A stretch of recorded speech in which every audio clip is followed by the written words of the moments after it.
So yeah, I've had plenty of times where I've kind of had some fun with my disability because I have a sick sense of humor. And I had there was one time I was working for a company and I'd only been there about 3 weeks, and it was the summer. They were having their company Christmas or their company summer picnic, and I was brand new there and people didn't know me well yet, and they were picking teams for softball, and they said, well, okay, they're going back and choosing people. And I said, well, I can play. And they're like, oh, great, okay. And you could tell they kind of had a little, okay. And I said, yeah, I'll be first base. Great, okay, yeah, you'll be first base. Okay, good. How do you catch? I said, no, I'm not the first baseman. I'm first base. I lay on the ground, you step on me. And it was funny because the people didn't know me well. And so like, this is that split second of, huh? And then I started laughing, and they were like, all right, so this guy's a wise ass. And that's me. Yeah, I have, even though it's a bad situation overall, I have fun with my disability sometimes because I have a sick sense of humor. Because I had one time where I was working at a company, I'd only worked there a couple weeks, and they were having their summer picnic. I didn't know a lot of the people. They didn't know me well yet at all. And they're choosing up sides for a softball game, and I'm like, I'll play. They're like, oh, okay, great. I said, yeah, I'll be first base. Okay, great. And they're, kind of questioning enthusiasm of, all right, yeah, great. How do you catch? I'm like, no. I'm not going to be the first baseman. I'll be first base. I'll lay on the ground. You step on me. And I just kind of let that hang, and they looked at me like, what? Okay, funny, and then they laughed. So that's this. I find situations to do that with it because overall, it's not a great situation, but you make the best of it, and that's me. That's the way I handle that. There was another time that I was a freshman in high school, and we had just moved, and I didn't know a soul at that school, and it's first day, freshman year, first period, and the teacher says, everybody come up to the front of the class, say who you are, say what you want to be when you grow up. It's my turn. I go up there and I'm Brian Ferguson, and my parents want me to be a neurosurgeon, but I want to play center field for the Angels. Dead silence. 30 students just staring at me. Does he know? And finally I broke a smile and people started to chuckle. But the thing that was interesting is, from telling that story, my best friend for the next 8 years, for end of that day after as class comes out, he walks by me and says, so you like baseball? And we were inseparable through high school and college. So I just thought it was interesting that just from telling that one little, just improving that one little joke, I had an inseparable friend for the next 8 years. But that's just the way, that's the way I've chosen to deal with this. Overall, it's not a great situation. It is what it is. But it's fun, it's funny, it can be. And I like messing with other people. That's kind of where I'm coming from. I have a sick sense of humor. I've done a lot of things that people wouldn't have expected me to do. In high school, I toured fairly extensively through Mexico. We had a great Spanish teacher who loved putting together 10-day tours around Easter time. One time we had 20-something students. The next year it got really popular. We had over 50 students. And we'd always start off I think the first year we started off in Acapulco and went through the path that Father Hidalgo took I think it was Father Hidalgo, I think that's his name, for the March of Mexican Independence, went through a bunch of small towns, stayed a couple days in Mexico City, 10 or 11-day tour. Sold it to the parents as it's cultural and educational, went to a lot of pyramid sites and that kind of thing. That was the story. Actually, we really did. Next year we went to Cancun and all through the Yucatan Peninsula, and then came up through Mexico City as well. And of course Mexico, not super disabled friendly, especially not pyramid sites, but I've been to the top of the pyramids. I had a guy said, you're going to the top. I'm like, oh no, thank you. And he says, oh, I'm here. And he picks me up, carried me like a bride, boom, boom, boom, boom, without stopping, up to the top of the pyramids. Got up there, and going up was fairly simple. I mean, for me, I just got carried. But I got to the top, and I was on the inside. And I'm thinking, if he stumbles, he'll just lean forward, set me down on, we'll okay, great.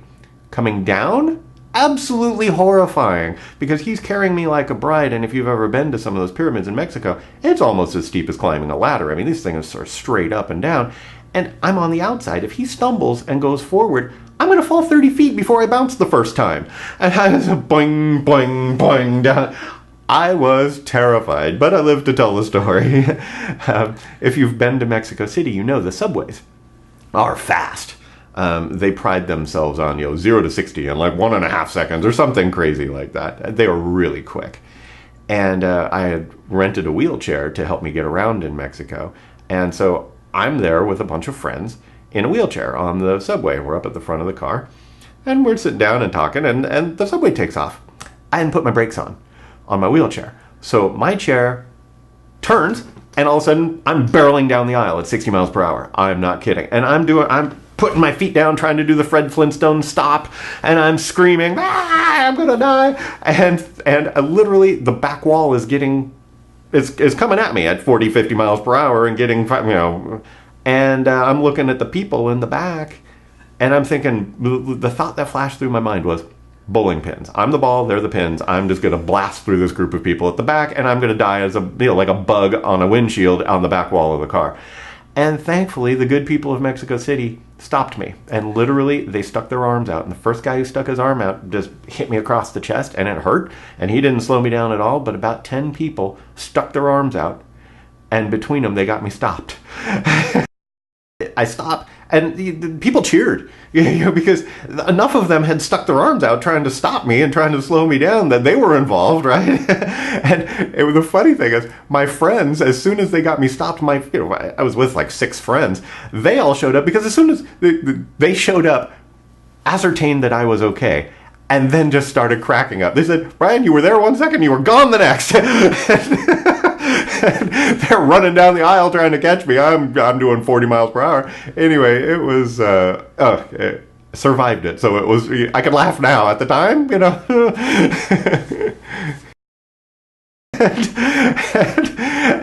but it was funny because when you think about it, I'm sitting in the same place and the train's doing 60 miles per hour under me. But I didn't even consider that. We don't have subways in San Diego. I hadn't thought of that at all. Oh, that was. I lived to tell the story, so it was fun. But I guarantee you, there's people who their only version is, I saw a wheelchair with a guy with really big eyes, screaming, ah! Stuck my hand out. Yeah, that was a crazy one. Mexico, and Europe and any older country, the United States is so. ADA, the Americans with Disabilities Act, you've got curb cuts and all modifications for people with disability. Foreign countries don't, and Mexico is obviously way behind, the United States in that. So I need a lot of help when I'm in Mexico. I mean, there's a lot of. I brought the wheelchair along just for those kind of reasons. It was much easier to, throw me up onto a curb and get me up things when I'm in a wheelchair than it is when I'm walking, where you have to just dead weight lift me. But like I say, I've been to the top of the pyramids and some beautiful things to see there. Don't know that I would do that again as I've gotten older and heavier. I was in high school at the time. I probably weighed 120 pounds. I'm bigger now. So I've had all kinds of crazy things happen to me as a result of my disability. One of my favorite was I had a gal working for me. I always have an assistant, or pretty much always, if it's not my mother. I have somebody who helps me out. I can't drive. I can't feed myself. Imagine, lock your arms straight. No bend in your elbows. Now try to feed yourself. You can't, right? You can't get your hand to your face. So I always need somebody there to help me. And I'm not always with somebody, but I could need help at any time. So I can't live by myself as much as I would like to. And I have an assistant who drives me places, and I work, so I'm going out on appointments. Somebody drives me to those appointments, helps me get in and out of chairs, that kind of thing. So we were after an appointment. We were eating lunch. I happen to remember it was at a Marie Callender's, and the booth that we sat down at the Marie Callender's had a lip around it, a wooden frame, where the place where you sat was a little bit lower than the edge of the frame. And if you can imagine getting into a waterbed that wasn't filled up enough, getting out of the lip. Now, I wear braces on my legs. when I walk, my legs are locked straight. I don't have the muscle at the front of my knee to keep my legs straight. My legs literally just bend under me if I don't have my braces on and locked. So when I walk, my legs are rigid, very straight. Picture Forrest Gump and when he was a child. And by the way, when that movie came out, all my friends, run, Forrest, run. I'm like, oh, come on. I've heard that a zillion times. Anyway, but I had braces like that. And my assistant at the time was a tiny little thing, 5'1", 100-pound Asian gal, Japanese gal, tiny.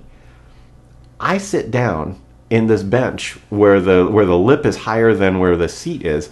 And so my butt goes down lower than my thigh, and my foot flies up really high because of just the angle that I'm sitting at. She's standing right in front of me, and my foot goes right up her skirt, luckily right behind her, and she's basically sitting on my ankle, and I lift her up off the ground.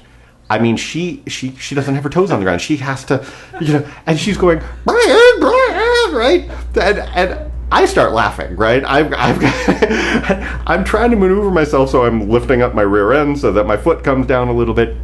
She has to dismount off my foot like she's getting off a horse, right? And she's wearing a mini skirt, and suddenly my foot's up her dress, up her skirt. I'm lifting her up off the ground. She's squealing, and I'm laughing. I start laughing hysterically, so I laugh so hard. Boom, I fall over on my back. I fall over into the bench. She dismounts off my foot, and we're laughing hysterically. She reaches over to pull me up into a sitting position, but because I'm laughing and laying down, and she's got her shins against the edge of the booth and leaning forward, and I'm laughing so hard, I'm dead weight. Keep in mind, I outweigh her by 40 pounds, right? She grabs my hand and goes to pull me up. All she does is pull herself over on top of me. So now she's laying on me in the booth, right? And she just does a face plant right on my chest. I'm wearing business clothes. I'm in a white dress shirt. She hits me full force on my chest and leaves an impression of the left side of her makeup, of her face, on my chest. And she's now laughing so hard, she can't get up off me. She's laying right on top of me. I look over her shoulder, and there's the kid, the kid with our menus, standing there like this. I look over her shoulder. The entire restaurant is looking at us. Everyone. There's people with their food halfway up to their mouth. And everybody is staring at us. She's laughing so hard as she's pushing herself up off me, she drools on my chest. I mean, that's how hard she's laughing. And she's laying on top of me in the restaurant. She finally gets up off me. I finally get myself sat up, and she's sitting on the other side of the booth from me, and we are just laughing so hard.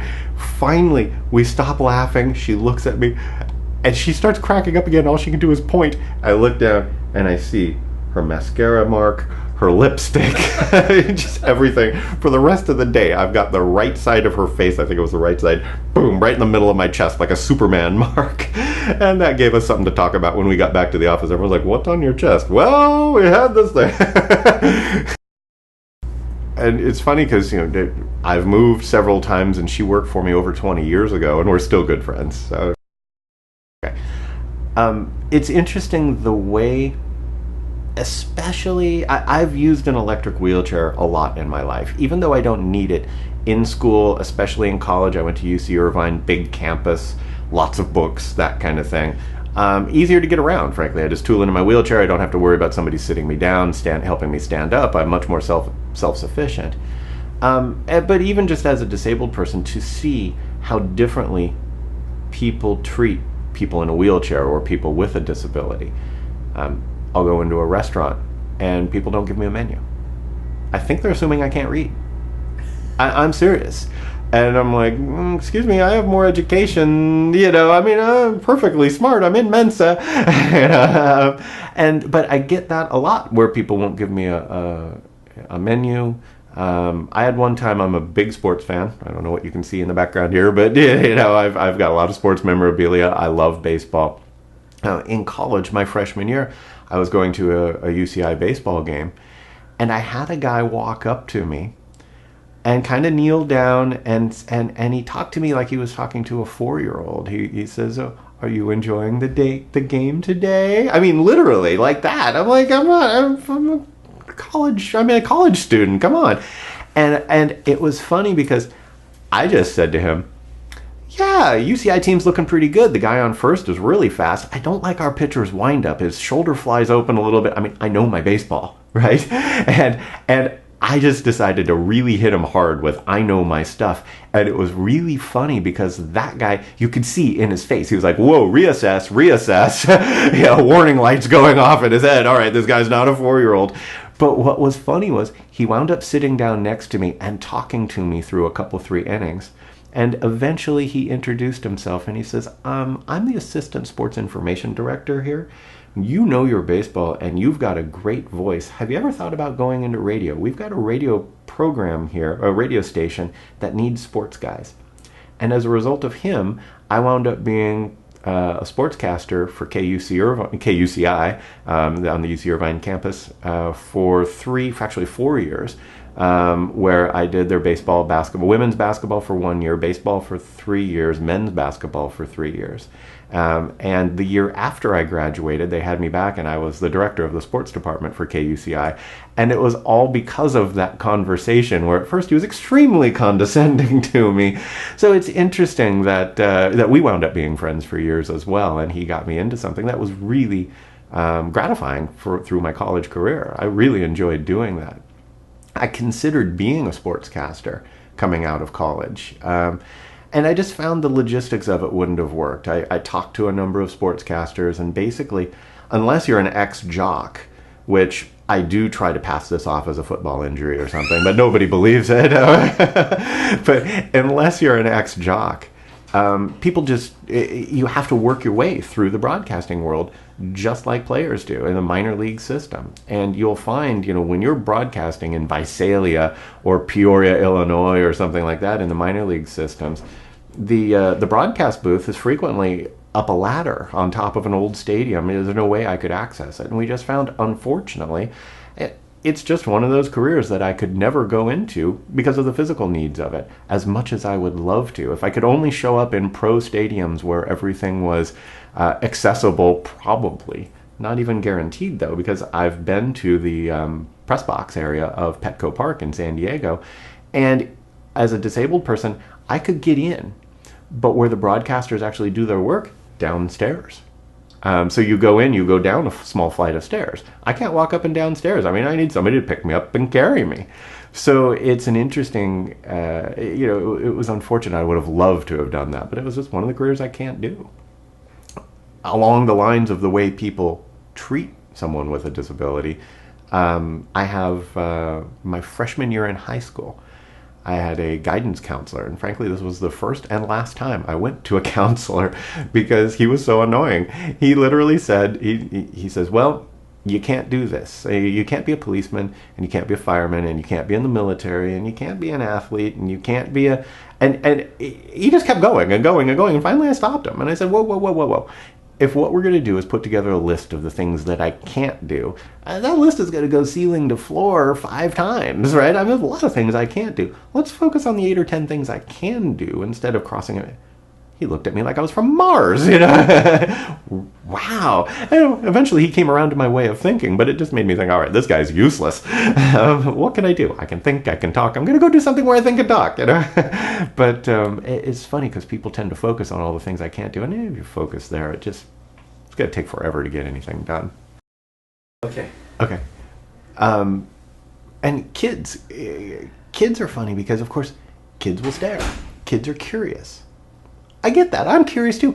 I see another disabled person and I frequently think to myself, oh, I wonder what's happening to them, or, oh, they're kind of messed up, or something like that. It's funny because when I say that, wow, that guy's kind of messed up, people are like, wow, you think that about each other? Yeah, we do. I see other disabled people. I have the same questions anybody else does. I just kind of know how to ask and how to broach the subject. But it's funny because kids will stare, and the kids aren't the problem. Frequently, it's their parents that are the problem. I've been in a supermarket where a 4 or 5-year-old kid was just staring, and the mom, don't stare, and hit the kid, smack. I'm like, whoa, because now what's the kid thinking when they see a disabled person? Oh, don't approach, never talk to them, pain, they're scary, they're bad. I don't want that. I'll walk up to kids when they're looking and be like, hey, how you doing today?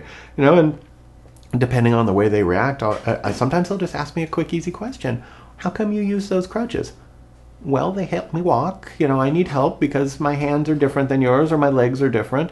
And they'll be like, oh, okay. And they're done. They're fine. They're just, boom, they're on, they're good to go. Sometimes they just need that one thing and then they're totally comfortable. The parents are making a big deal. Don't stare at the disabled person. I'm like, whatever. But I found with so many times with kids, it's answer that one question and they're fine. So let's engage. Now, sometimes I've walked up to kids and one kid was just really staring. I said to him, this is what happens when you don't eat your vegetables.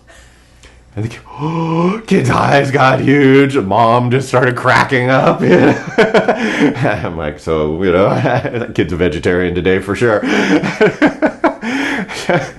So I'll have fun with it, but yeah, I have no problem. I understand the questions. I have the same questions in my mind, so it doesn't bother me at all when kids stare. Sometimes I'll have kids get pretty aggressive. That's fine. Really ask me 8 or 10 questions. Okay, I'll take the time to do that because I want them to understand. And frankly, it's the reason I spend a lot of time talking about disabilities. Everybody has questions. When I speak to a group of people, I'll always open it up for Q&A. Hey, you got somebody here who's willing to talk about these things? Everybody has questions. I have questions when I see another disabled person. Fire away. Because we all have the questions. And once those questions are taken care of, oh, okay, I'm just a guy like anybody else doing the best I can with the body I got. Some people are out there and the body they got, well, you got Derek Jeter and he's out there having a great baseball career and winding it down right now. And, because he broke his ankle and he's getting that age where he's slowing down a little bit and that kind of thing. Well, he's doing the best he can with the body he got. He's doing it at a phenomenal level. I'm in exactly the same place. I'm doing the best I can with what I've got. And it's funny because I have people, oh, you're so inspirational and that kind of thing. And it's like, I don't consider it to be inspirational getting up out of bed and going about my day like I do, just the same as anybody else. And that's all I'm doing. And so it's funny because I'm not offended when people say, oh, it's inspirational, but I don't think it is. I'm just doing what I can with what I've got, same as anybody else. When you're disabled, you always have to look at the modifications that are around and consider, just from logistical perspective, can I get to this place? Can I get to that place? Can I stay? I go travel to a new city. I need the hotel room set up in a certain way, or not the room itself, but the bathroom. And, there was a place I went to Vegas for 4 days, got to the handicapped accessible room, and it was impossible for me to take a shower. Well, 4 days in Vegas is a long time to go without a shower. I had to change hotels, and so that kind of thing. Well, it's funny because, obviously my friends know me, and they're used to dealing with what I need and how they need to help me. My clients have gotten to a point where they know me. Okay. I had a client out in Palm Springs that was a construction company, and they knew me, and I was going out there to talk to their employees about some of their employee benefits. And I get there, and the owner's got this kind of smirky look on his face. He says, this is going to be fun. He says, we've done a renovation on our office, and the conference room's up on the second floor. And we just have this very narrow stairway to go up. I'm like, oh, that's going to be tough. I can't really get up there. And he goes, no, we've got it taken care of. Oh, and again, I could tell by the look on his face, a ruh-roh. He goes, come on out to the parking lot. Go out to the parking lot, and there's an office chair bolted onto a wooden pallet. And up rolls a forklift, and he's like, okay, I'm gonna get on the pallet with you. And so he sits me in the office chair, holds on to me, and the forklift, they open up a window and they lift me up. and of course, I've got a crowd. My assistant couldn't watch. She covered her eyes, she turned around, she's like, I can't stand it, he's gonna die. And they've got the employees going, he's an insurance guy, dump him. But talk about a grand entrance to come talk to a group of employees about their insurance. They pop open the window and in I come with the boss onto the second floor. Obviously my disability is from birth and permanent. Maybe they'll be able to do some surgeries on me or something to make things better here and there, but it's funny, the number of people, and all well-intentioned, and I'll usually roll along with it, who've tried to heal me. Usually religious.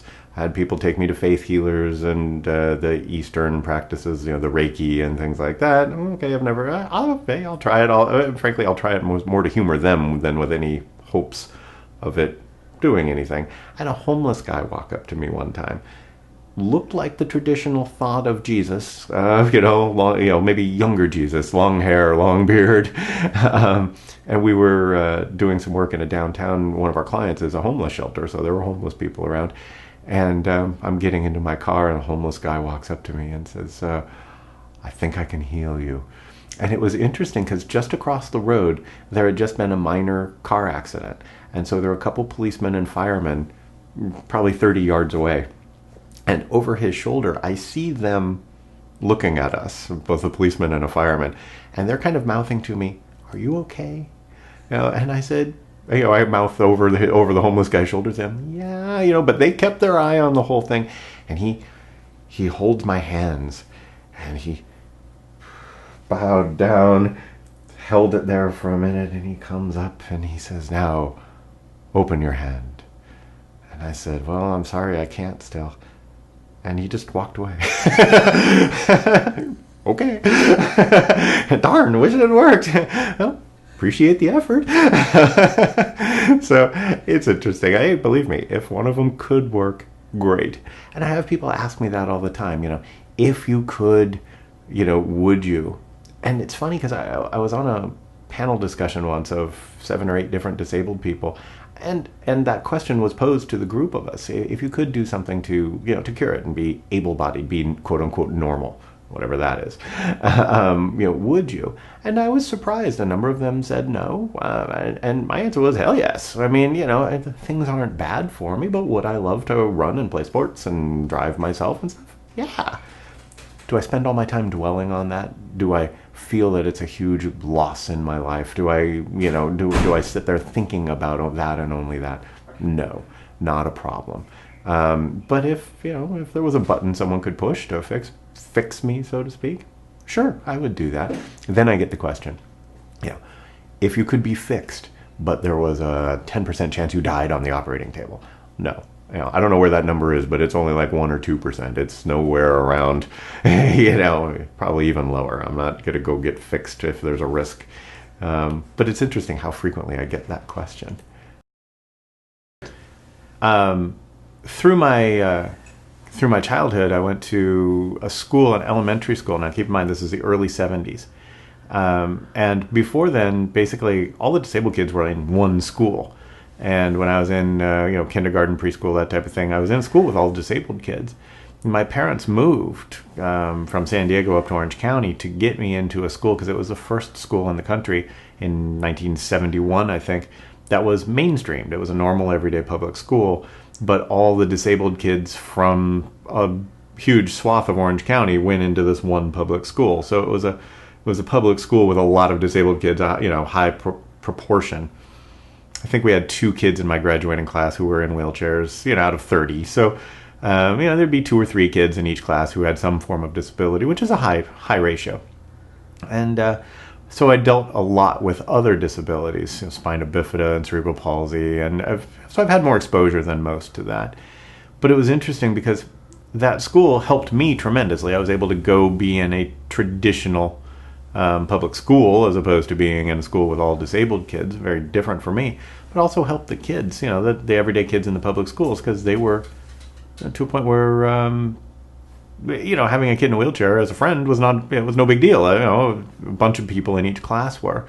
And what I really remember, though, is it's 35 years later, is I remember the 5 guys, and it was strange because it was all boys, who came to us with muscular dystrophy. The Jerry's Kids, if you want to call them, the Jerry Lewis Telethon, supporting that group.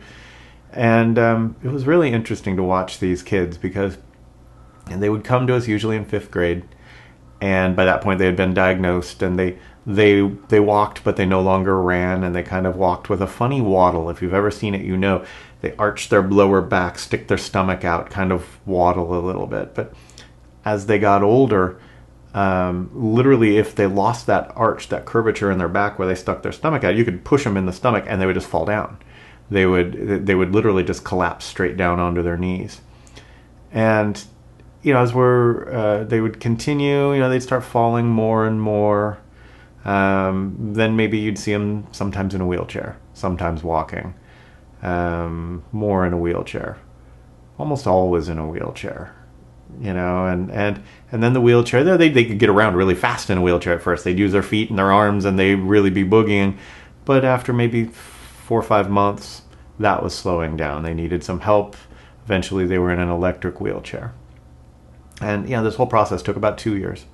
But then even with their electric wheelchair, you could see their arms getting weaker and then no movement in their legs.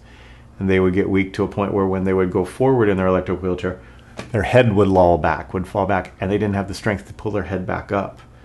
And, and so they'd just be back with their head back like this, and that was probably really loud talking right in the microphone. But they couldn't get their head back up. Then they'd start missing school. They'd miss a lot of school. And then we'd just get the news that, John's not with us anymore, something like that. And I knew 5 of these kids who came to us in the 5th grade, and they never made it through 7th. None of them. And when you're in the 7th grade, you think to yourself, he's 12. He lived a full life. But boy, when you hit adulthood and you start recognizing, you start looking back at that and go, wow, those kids didn't make it past 12. That's tough. But the thing that I'll always remember about that was one of the kids was out on the playground playing around, and he took off in his wheelchair and his head lolled back. And there was a group of kids who were just running by, as kids do on the playground, just running by. And one of them stopped, grabbed, this guy's name was Mike, grabbed Mike's head, put it up over his shoulders, and then just took off running again. And I knew both of them, and I knew they weren't friends. It wasn't that they didn't like each other, but they weren't in the same class. But the able-bodied kid, the normal kid in the public school, was so comfortable with people with disabilities that when he saw someone who needed that, he was willing to reach out, grab a kid's head, put it back in the right place. That sounds funny, but and get it balanced, and then just take off again like it was nothing. And that's what was so cool about that mainstream school. Almost all of my friends were able-bodied. They were comfortable with me and still are. And those kids coming out of that school had such a great understanding of people with disabilities that it was no big deal. I thought that was really, a neat setup for everybody involved, because those kids were comfortable. And instead of being like I was talking about earlier, where seeing a person in a wheelchair at the supermarket and staring or asking dozens of questions, they were totally comfortable. It was just another kid. I really liked that.